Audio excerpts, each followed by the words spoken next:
once again, a great warm welcome to the Technology Summit of IBM. It's great to have all of you out here. And as Sandeep said, thank you for all the partnership and for the business with IBM. We've been a trusted advisor and partner, and it's been a great relationship.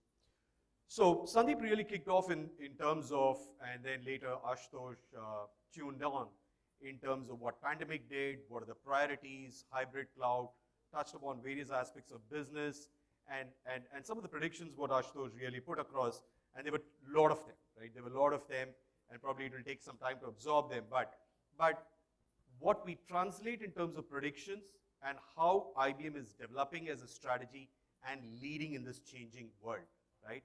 And kind of pandemic has been a blessing of sorts for transforming our businesses digitally, whether you're a bank, you're a retail organization, a manufacturing house, or it could be a pharma company or any part of the vertical. And where IBM is really leading the change is pivoted around, and it kind of blocks them as Lego blocks of what Ashutosh and what Sandeep mentioned, under 5 broad pillars, right? We are more and more talked about data insights, how can you leverage data, probably monetize data, and then see how you can get more insights to make right business decisions, either to increase your revenue streams or probably make more accurate decisions as well, right? So that's one pillar. The second is we talked about more efficiencies in the way we operate, and which is where automation as a leading technology, as a pillar really comes into play. It could be driven by more of, it could be process automation, it could be chatbots, it could be deep intelligent automation, and so on and so forth. And the third, of course, what is underlying and underpinning is security, right? As Sandeep had mentioned, the cost of data breach was about 176 million rupees of data breach, which we just conducted a study of the cost of data breach, and it's only soaring, and that's only impacting our customers because the prices are going up. One is the inflation, another is this one. And last but not the least is primarily around sustainability. And as Ashutosh had pointed out as well, and many various other reports, and I'll talk about it in the next 20 minutes, is how sustainability is playing a very, very important perspective in all of these, right? So when IBM built around these 4 tenets and underpinning over a strong infrastructure, what IBM's tenets has been is keep it as an open infrastructure, right? So which means in the hybrid cloud era, there's no fundamental vendor lock-in, right? And coupled with a very, very strong partnership in terms of our partners. Now you see what you see out here, we create a lot of what we call as minimum viable products or use cases or various outcomes which will lead to a business impact, which probably Geeta will also share at the end of the stuff as well. So a whole lot of ecosystem is where we work with, just not our traditional ecosystem, but a lot of other new age ecosystem who are building and where they are embedding technologies in all those businesses and products which they are beginning. So probably in the next 20 minutes between Geeta and me, and we'll have it more of a conversational type. So Geeta, she's our CTO for technology business as well, and Geeta is about 3 months or 4 months old in our system, but she's not new to IBM. So Geeta, let me start off, and these 4 pillars are there, right? And we heard a lot about data as well. We said data is important, data is a new oil, data is a new fuel. Now, can you throw some light in terms of what is IBM doing with clients as well in terms of technology around data? Yeah, sure. And I think Ashutosh has laid out very clearly that if you have to be an adaptive organization, you need to be really adopting the changes which are coming, right? And as we will talk about the product which you spoke about, data is the new oil and how data is changing everything. And I was given few directions from customers saying that, please tell us what products do you really have? Because every time we go, we hear about the jargons like data fabric and data ingestion and all of that. But exactly tell us what do you do as an IBM. So this time I thought we should straight away dive into our products. So if you go to the next slide, that we are of course built on the hybrid, but I want to make sure that you understand that where do we play as a product, right? So if you see the 3 layers which you should remember, one that we are in the era of, or we play in the data provider space, which means how do you ingest the data in the different form and shape, warehouse, databases and all. But you will also see that we have a lot of OEM partners, which means who use our technology and have built products on our platform like Cloudera, right? So that's our data providers or the ingestion layer where IBM provides that platform, right? The second one is data fabric, which means you can bring data from different parts of the world or different shape and forms, which is text data, the SQL data, no SQL data. I think now there are many forms of the data. So how do you structure all of that and integrate? So the middle layer is actually about data fabric, which ingests everything. The third layer is where actually the business users consume this data, right? Because that is where the business users are consuming. So now we all know that there is a lot more AI, right, which is getting used in different forms and shape, which actually makes your entire data queryable in natural language, right? You can just query in the natural language that what is my data really saying, right?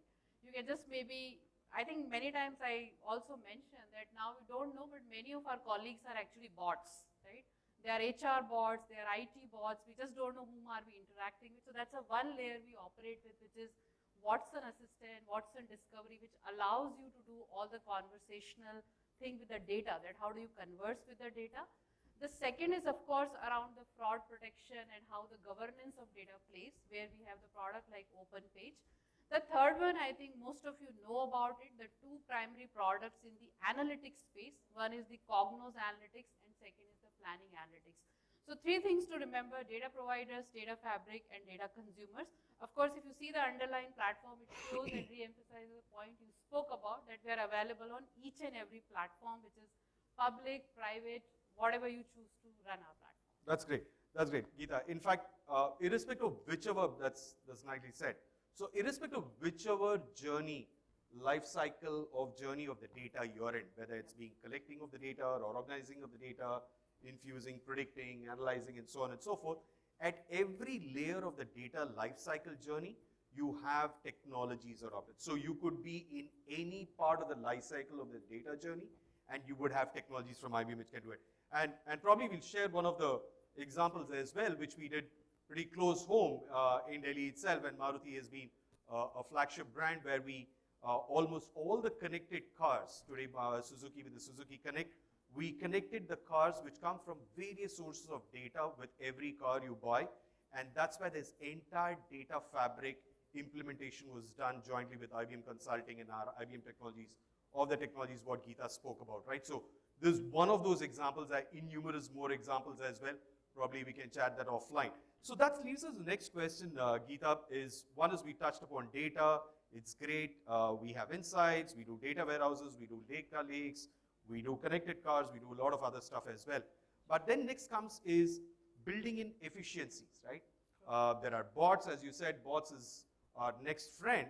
And that brings us to the next pillar, which is automation, right? And how do you see the technologies around automation, right? So a lot of people, which is pretty much everyone automates, right? So so how do you position automation relevant for today's digital era? Sure, and I just correct Vishy, I'm just 2 months old, not 4 months old, okay? And some people ask me, so what does IBM do in automation? You are not automation anywhere, you are not do this. What do you do automation? Because I think many people actually think automation in different silos, which means they think the business automation is different, integration is different, the operational efficiency through automation is different, right? And you will see that there are different business owners who actually operate in these different spaces. So for many people, automation actually stops at RPA alone, right? And for many people, it stops at IT ops, right? I think what we do at IBM and what we talk about that, let's think about the automation at 3 layers, right? The first layer is people, that how do you make people more productive and bring business process automation there, right? The second is how do you make businesses more scalable? And I think maybe many of you don't know that many of the top banks actually use our API platform to connect with the fintechs of the world, which we say that are really disrupting the entire India. So that's a one layer of business connect which we provide. So second pillar of automation is business. The third one, I think, Ashutosh, you spoke so much about cloud and hybrid cloud, but we are also starting to hear from many CIOs and CFOs that the bills are really high now, okay? how do I manage that whole of the build part of it, correct? So how do you bring that efficiency of automation in systems is another third pillar. So 3 things to remember from IBM, that when we talk automation, we talk people, business, and the systems part of it. But let me take you through the products a little bit, because as I said that I was warned by many people, don't use jargons, tell us what products you have. It may be too much for you to remember, but I think these are the products which we have who are really, really helping many customers. So we have product for business automation, for integration, for Watson AI Ops, for the AI Ops part of it. And we have done recently 2 acquisitions which actually provide you entire application management, as we call performance management and resource management, which are based on observability, right? So these are our products which play. I'll just also demystify a little bit for everybody what does Cloud Pak really means for us, because we have our products as Cloud Paks, that these are all cloud-ready, cloud-native products, which means you can pick components from it, you can decide to deploy them on-prem, you can tomorrow decide to deploy them on cloud, right? So they are all cloud-ready, cloud-native products which we are talking about. And each one of them actually is flexible enough for you to deploy modular, or you can take 1 component, 2 components out of it, right? So we have offering into each one of this, but probably I'll touch upon as a case study on the hot topic, which is the CFO bills, as I spoke about from a cloud perspective. See, as much as cloud has given us a flexibility to faster go to market, right? It is also introducing a lot of data points for people from a manageability standpoint, right? So I'll just take this example, and probably you can relate, because most of the organization today have given the power and ownership even for business to take IT decisions, right? So business takes their IT decisions, they deploy it on the cloud, sometimes they deploy on multiple clouds, right? So Deloitte globally was on the same situation, that they had their partners who were responsible for their own respective cloud environment. They went ahead and kept spinning the cloud resources, and then there was a point where they realized that I think it is not the efficient way. Are you really managing your resources in a way you should be managing, and are you having a single platform to manage? So that's where Deloitte has globally started the journey of managing this with our product 𝗲𝗺𝗠, where they will be managing their entire cloud environment and also keep reshuffling the resources basis the workload, which means if a server is at 40% operating, the other is 60, maybe you will just move to that 60% one server, right? So 𝗲𝗺𝗠, which does the application resource management, is the Deloitte, who's one of the customer who has adopted this globally and managing their cloud resources. Great example. In fact, so just to put it in context, that's great, Geeta. In fact, the automation piece, again, like the data, you have different life cycle and journey. Automation could have different elements to it, right? So you could start off with as simple as RPA, a bot, to an intelligent automation, and if you're a telecom, it could be network automation, and it could be IT resource, AI ops kind of an automation. So it kind of enhances the entire spectrum, and by the way, Deloitte is one of the biggest partners as well, as much as they are a client. So that brings us to the third pillar, which is underpinned with our security. And Sandeep did allude to that in the beginning of his welcome address, that beyond all this, with security being very, very tight, and the most number of exposed devices, if I were to say externally, could be in the form of IoT devices, sensors, could be in the form of edge devices, and then so on and so forth. This latest survey, when Sandeep alluded to cost of data breach, this was a survey done across Asia Pacific and with a lot of clients in India as well. And the number 1 attack geography was Asia, globally, number 1 attack geography. This was a result of the survey. And it went up by about 26%, and you know the cost of data breach also went in. You can see on the graph out here, which are the points at which the data breach happened or the security hack happened, right? So this kind of give you a picture of how important cyber and security is there, and to that extent, we have invested a lot in security. In fact, we have one of the world's best-in-class cyber range in Bangalore, so a lot of clients who are here would urge when you're visiting Bangalore to visit that piece as well. So with that, let me go, what are the technologies, how we could help clients. There have been a lot of acquisitions around this, right?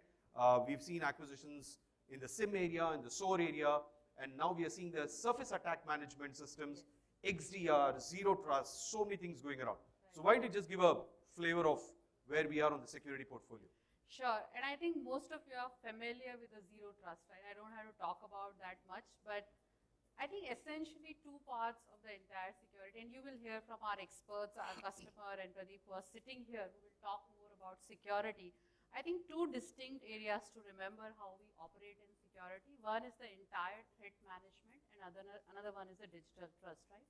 And I think the digital trust one, of course, threat management existed from a very long time, right? It's in existence. Digital trust is continuously evolving because as you start to digitize more and more, every enterprise doing a digital transformation, you just don't know that how and which are the different points of risk you are really creating and what kind of a security risk exposure you are creating, right? So digital trust is now really gaining a lot of traction and people are starting to invest into that. On the threat part, I will just touch upon, since you spoke about the acquisition, I'll speak about the one product which we acquired, which is Randori, right?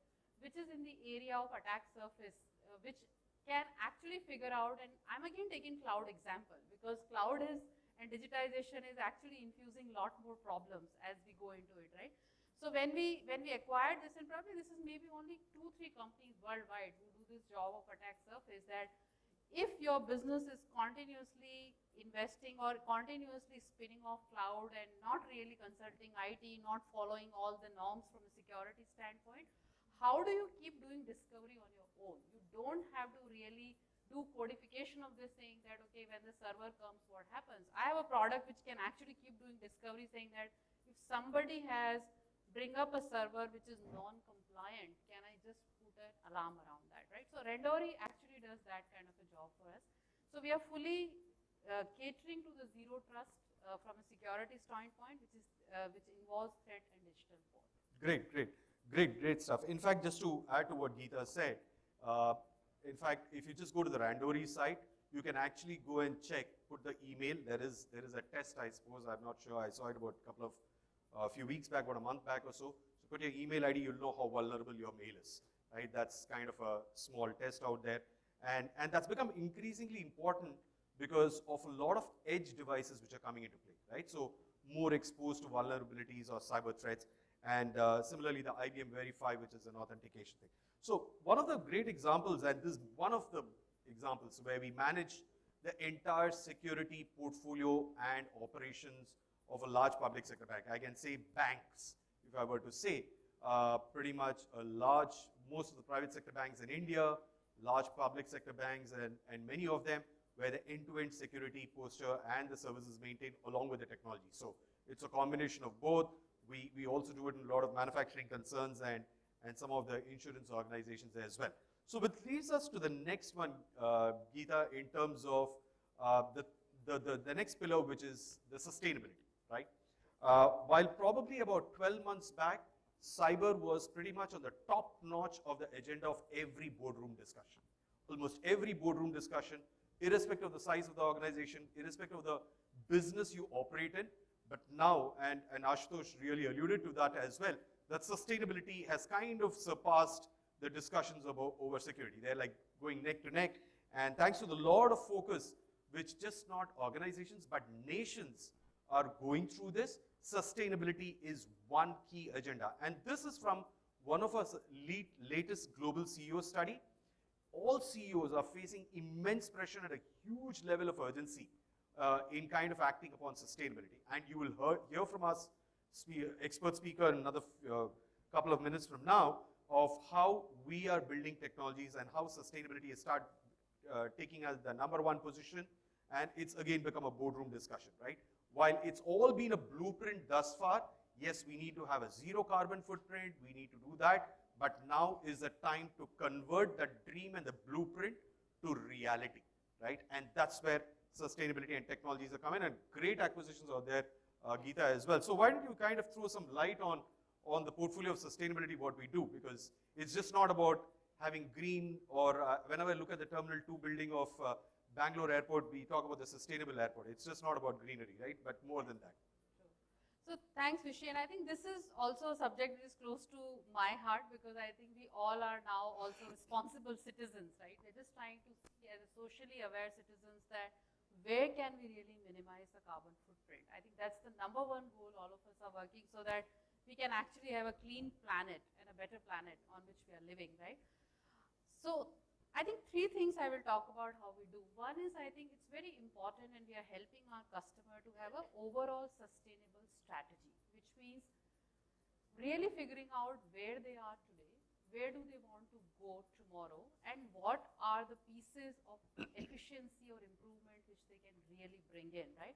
So that's the first pillar where we work with our customer, because see, it all can't happen overnight. It does require a roadmap to work out, and you know, all of us have different goals that by when we want to be the zero carbon footprint, right? So have a goal and do that part. This is what we are helping our customer to define the strategy and the roadmap. Now the second point is that where do you start? How do you know where is your baseline, right? Where is the baseline from where I will start and say, okay, I am at X and I really want to go to the Y, right? That's where this recent acquisition, which we spoke about, and you will see the demo. I will highly encourage everybody to see the demo outside, which is NVZ, which tells you from every element where you are managing today the carbon footprint in the different repository, how do we bring it together? So, as you rightly said, your board actually knows that where is the baseline, and then you create your goal that I want to go from point X to point Y in a couple of years, and how do I go? But we need to have a baseline. So many people, when they ask me, where do I start sustainability? I say, do you have a baseline? Okay. So if you have a baseline, then you have a start point. But if you don't have a baseline, then you don't have a start point, right? Now the question comes that from where NVG will get all the data points, right? Which means if you are starting to measure carbon footprint, from where it will get all the data points. I think three areas where we see the highest amount of carbon footprint, right, coming in. One is asset-heavy industries, wherever there are assets and how we are managing those assets. Second, I think all of us and large CIO community, customer partners sitting here, you know that all of you are working towards green IT, that how do you reduce, and I think even the example of 𝗲𝗺𝗵𝗶 I talked about, it actually in turns helps you to reduce the carbon footprint part of it. And third is, how sustainable is the supply chain? How are you really planning the entire supply chain so that you're reducing the fuel consumption and the right logistics part of it, right? So we have offering in all three. I'm again repeating, as I promised, I'm talking about the product names. So for asset management, we have two products, Maximo and 𝗲𝗏𝗃𝗃, which really help you to do efficient asset management part of it. The second one, 𝗲𝗺𝗵𝗶, which I already spoke about, but we'll also see, we also have our hardware, which we spoke about, that how Linux one reduces, and the Power 10, which I think the session right after will help you to achieve your sustainability goal from a green IT perspective. And the third is entire order management, and you keep a complete tab on that, how your product are moving, are you doing right logistics, which warehouse should supply the product to when, right? So these three things, I'm not talking specific industry, but I'm saying think about asset heavy industry, think about green IT, and think about logistics and order management part of it. And I'll just take an example. This is a classic example of Industry 4.0, right? That how one of the CPG manufacturer, and sometimes we can also call it like digital factory, that how did they really reduce carbon footprint through digital factory part of it. And their goal was actually to produce zero defect products, right? Saying that how do you produce zero defect products? How do you also keep measuring that what kind of energy or power efficiency these assets are having, right? So this was one of the customer, I can't name, it is one of the large global CPG manufacturer. They used Maximo product to achieve their sustainability goals, and they introduced the entire digital factory kind of thing where the OT and IT data, all of that come together, you can analyze that and you can bring asset efficiency. That's great. That's great, Geeta. In fact, so the next question comes is, we have these pillars, we have these great technologies, but then we also said that we are in the hybrid cloud era.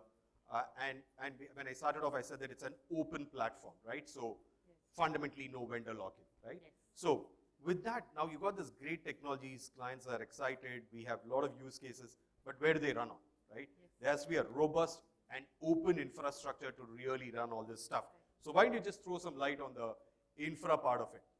Yeah, so I think, of course, in our interest, I will definitely talk about saying that all the three offerings which we have, which is IBM Power, which Ravi and team are going to talk about, the storage part and the Linux one, these are our three offerings which really help, and our softwares run on that. But I'll also talk about, Vishy, that our software can run on any platform because we are platform agnostic. So I don't know how many of you noticed, we have announced a very big partnership with AWS. So many of our products now will be available on AWS as well, right? So I think we are platform agnostic, but if you were to achieve your green IT goals and if you're running the large scale workloads, and I can take and name one of the Linux one example where we have one of the central bank entity which really uses this entire RTGS on this platform, right? So if you're really looking for an enterprise-grade scale platform, of course, IBM Power, 𝗲𝗔, Linux one, what we have the platform. But if you're just starting your business or you're growing something, then we are also available on the public cloud. Awesome, awesome. In fact, just to add from the systems side as well, right? So a mainframe is as open as it can be today, right? A Linux one, in the avatar of Linux one, and so is the Power. So when Ravi comes up later during the evening, you will hear a lot about that as well. So that leaves us to the next question, Geeta, probably the last one before we wind up, is now we have all these great things. We have shown some great examples where we have deployed these technologies, but how do our clients really are able to leverage our investments on these technologies and how they can turn them to getting them to some business outcomes, right? So why don't you just... So I think this is a very unique proposition I think we have as an IBM. Of course, Vishy spoke about initially our entire partner ecosystem. So we are constantly investing in our partner ecosystem. They're skilling that, they're really helping our customer. But there are many a times when our customers really want to innovate with us. And they want to do few things first of a kind, saying that, can you come and help me doing or solving a particular problem, which is not like a problem which I'm solving day to day, but it's a very innovative and something needs to be done in that space, right? So we have invested in this team, what we call client engineering team, which are deep technical people who actually do the first of a kind projects with many customers. In fact, the Maruti example which you took, right? We actually started and invested our client engineering team there, who did few POCs for our customer, which is also actually sort of building a trust and showcasing our technology, which means we are not simply saying that these are my product, go and just buy, we are also demonstrating. So with client engineering investment, we are doing demonstration of our technology to our customer along with them. And this team is available for customers and do the first of kind projects. Awesome. That's the client engineering. Awesome, awesome. In fact, just to add to what Geeta said, right? So the list out, what you see out here under the various pillars which we talked about, is fundamentally solving a business problem, right? If you see one of the large private cement companies of optimizing the cement manufacturing process, or you take another paint manufacturing company of designing AI algorithms using, so these are pretty unique to the respective organizations as an investment from IBM, which is available for you to solve a problem using and leveraging technology, right? So, and by the way, this is not like a 6-month or a 3-month or a 4-month kind of project. It's quick, fast, and does pilots as well. So there are many more, probably a lot of our experts out here. In fact, you will see some of these in the sessions or in the booths. When you go around the booths, you will see some of these coming up, being featuring. And what we call them is a minimum viable product, right? You have these technologies solving a business problem, and